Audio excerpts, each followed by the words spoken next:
اس اجلاس کے بارے میں تمہاری کیا رائے ہے؟ معلوم ہوتا ہے کہ ہمیں کافی پلانے کے لیے مدعو کیا گیا تھا، میں تو اس سے بھی محروم رہا، میں نے ہنستے ہوئے جواب دیا۔ اجلاس میں جو کچھ کہا گیا وہ فون پر بھی بتایا جا سکتا تھا، اس کے لیے 6 آدمیوں کا اجلاس بلانے کی کیا ضرورت تھی؟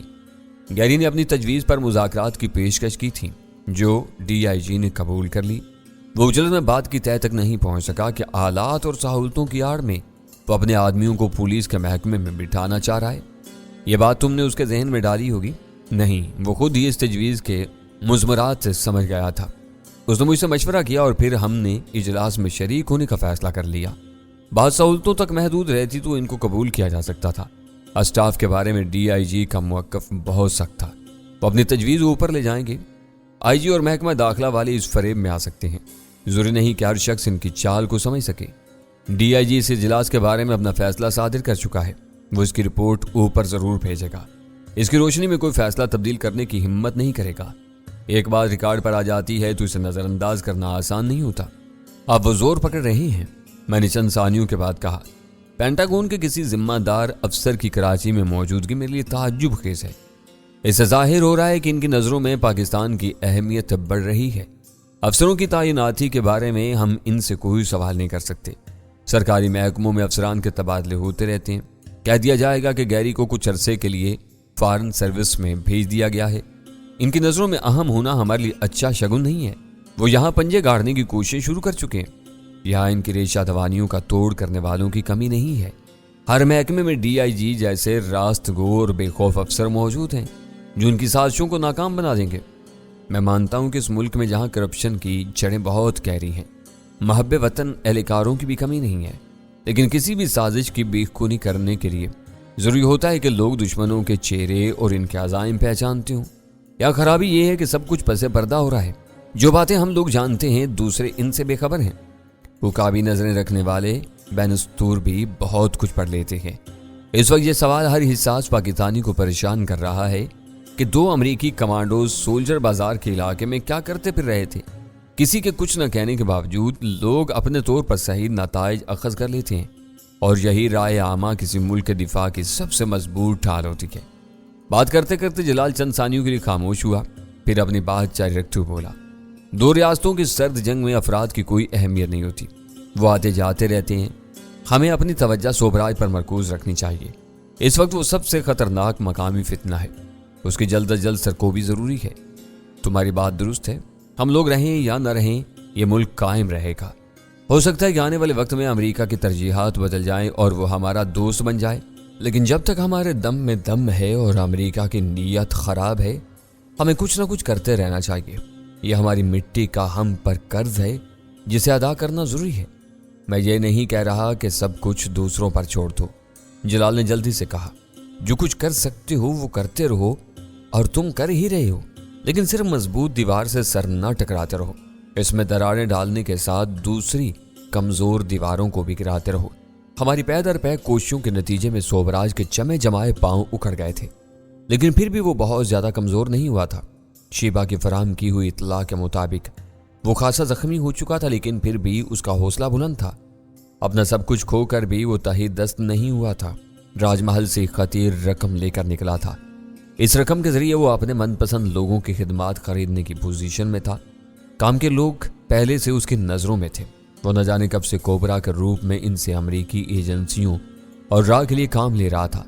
امریکی قونصل خانے میں ہونے والے اجلاس میں گیری صدر نشین تھا، اس لیے نک پر ہونے والے قاتلانہ حملے پر زیادہ تفصیل سے بات نہیں ہو سکی تھی، لیکن یہ جاننے کے لیے کسی محنت کی ضرورت نہیں تھی کہ نک پر ہونے والی فائرنگ نے امریکیوں کو مزید خوفزدہ کر دیا ہوگا۔ نک نے صوبراج پر 2 وار کیے تھے، ایک میں وہ زخمی ہوا، دوسرے میں صاف بچ کر نکل گیا۔ اس نے وہ حساب بے باک کرنے کے لیے نک پر جوابی وار کرنے میں بہت تیزی سے کام لیا تھا۔ یہ بات صوبراج کے دماغ میں بیٹھ گئی تھی کہ نک کراچی سے روانگی کے لیے پر تول رہا تھا۔ اس کے پاس وقت کم تھا۔ نک ایک بار کراچی سے نکل جاتا تو صوبراج کے لیے اس پر ہاتھ ڈالنا ناممکن ہو جاتا۔ صوبراج زخمی تھا، لیکن اس کا تخریبی ذہن پوری طرح کام کر رہا تھا۔ اسے یہ توقع نہیں کی جا سکتی تھی کہ نک پر گولیاں برسانے کے لیے وہ خود میدان میں اترا ہوگا۔ وہ زخمی تھا، اس کے ساتھ سنیل بھی مجروح تھا۔ صوبراج نے وہ کام یقینی طور پر کرائے کہ کسی آدمی سے لیا تھا۔ اجلاس میں اس واردات کی جو مختصر رویداد سامنے آئی تھی،